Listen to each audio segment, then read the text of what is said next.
ಎಲ್ಲ ವಿದ್ಯಾರ್ಥಿಗಳಿಗೂ ಸಿಂಪ್ಲಿಫೈಡ್ ಕರ್ನಾಟಕ ಚಾನೆಲ್ಗೆ ಸ್ವಾಗತ. ಈಗಾಗಲೇ ನಿಮ್ಮ ಕಾಲೇಜುಗಳಲ್ಲಿ FA1 ಟೆಸ್ಟ್ ನಡೀತಾ ಇರಬಹುದು ಅಥವಾ ಇನ್ನು ಪ್ರಾರಂಭಗೊಳ್ಳಿಕ್ಕಿರಬಹುದು, ಅಥವಾ ಹಲವಾರು ಕಾಲೇಜುಗಳಲ್ಲಿ ಈಗಾಗಲೇ FA1 ಟೆಸ್ಟ್ ಮುಗ್ದಿರಬಹುದು.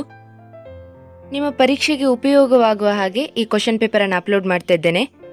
ಇದು ತುಮಕೂರು ಜಿಲ್ಲೆಯ ಕೆಮಿಸ್ಟ್ರಿ ಕ್ವೆಶ್ಚನ್ ಪೇಪರ್. ಈ ಕ್ವೆಶ್ಚನ್ ಪೇಪರ್ಸ್ಗಳನ್ನು ಪ್ರಾಕ್ಟೀಸ್ ಮಾಡೋದ್ರಿಂದ ನಿಮಗೆ ಯಾವುದೆಲ್ಲ ಕ್ವೆಶ್ಚನ್ಸ್ಗಳು ತುಂಬ ಇಂಪಾರ್ಟೆಂಟ್, ಯಾವ ರೀತಿಯ ಕ್ವೆಶ್ಚನ್ಸ್ಗಳನ್ನು ಕೇಳ್ತಾರೆ, ಇವೆಲ್ಲದರ ಬಗ್ಗೆ ಗೊತ್ತಾಗ್ತದೆ. ಹಾಗಾಗಿ ಈ ಕ್ವೆಶ್ಚನ್ಸ್ಗಳನ್ನು ಚೆನ್ನಾಗಿ ಪ್ರಾಕ್ಟೀಸ್ ಮಾಡಿ ನಿಮ್ಮ ಎಕ್ಸಾಮ್ಸ್ಗಳನ್ನು ಚೆನ್ನಾಗಿ ಬರೆಯಿರಿ. All the best. ಒಂದು ವೇಳೆ ವಿಡಿಯೋ ಕ್ಲಿಯರ್ ಇರದಿದ್ರೆ ನಿಮ್ಮ ಬಲಭಾಗದಲ್ಲಿ ಕಾಣಿಸುವಂತಹ ಸೆಟ್ಟಿಂಗ್ ಬಟನ್ ಮೇಲೆ ಕ್ಲಿಕ್ ಮಾಡಿ, ನಂತರ ಕ್ವಾಲಿಟಿಯ ಮೇಲೆ ಪ್ರೆಸ್ ಮಾಡಿ, ನಂತರ ಅಡ್ವಾನ್ಸ್ಡ್ ಅನ್ನು ಸೆಲೆಕ್ಟ್ ಮಾಡಿ, ನಂತರ ನಿಮಗೆ ಬೇಕಾದಂತಹ ಕ್ವಾಲಿಟಿಯನ್ನು ಸೆಟ್ ಮಾಡ್ಕೊಳ್ಳಿ.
ಈ ವಿಡಿಯೋ ನಿಮಗೆ ಇಷ್ಟ ಆಗಿದ್ರೆ ಪ್ಲೀಸ್ ಲೈಕ್ ಮಾಡಿ ಮತ್ತು ನಮ್ಮ ಚಾನೆಲ್ಗೆ ಸಬ್ಸ್ಕ್ರೈಬ್ ಮಾಡಿ, ನಿಮ್ಮ ಫ್ರೆಂಡ್ಸ್ ಜೊತೆಗೂ ಶೇರ್ ಮಾಡಿ. Thank you.